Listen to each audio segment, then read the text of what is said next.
How to create your own real estate contract to close checklist, part 3.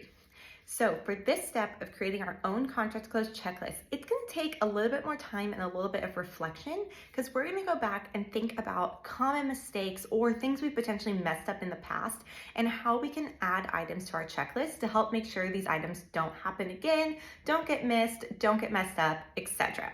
So go back and think of your couple most recent transactions. Think if there's something that maybe you just forgot to do that you really should have remembered to do, or maybe a client said they were misinformed or not informed about something. Those are great places to start with this, but you can also dive deeper to even just things that maybe weren't really a big mistake or a big deal, but we know we could make them better moving forward.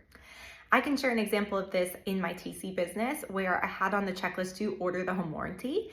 And I sent the buyer one time a home warranty email with some information, but then I checked it off my list and I never followed up to get the information, make sure they place the order or we place the order, etc. And so then it ended up not being done until the night before closing. So that was a really big mistake that I made that now I've added to my checklist. I make sure right after that I changed it to send the buyer home warranty information and then also making sure I'm getting confirmation that it was ordered. So that's an example I have of how I took a previous mistake, immediately applied it to a new checklist item to make sure it never happened again.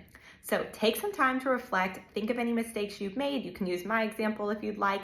Think of things buyers or sellers have maybe not felt like they got enough information on, and then let's add some email templates or task list items to our checklist to make sure these mistakes don't happen again. This will also be an evolving part of your checklist, which I love. I make changes still to my checklist all the time, just little tweaks to templates or adding or taking away tasks. So this can be an evolving process, but let's go through here and make sure we're getting ahead of any potential mistakes.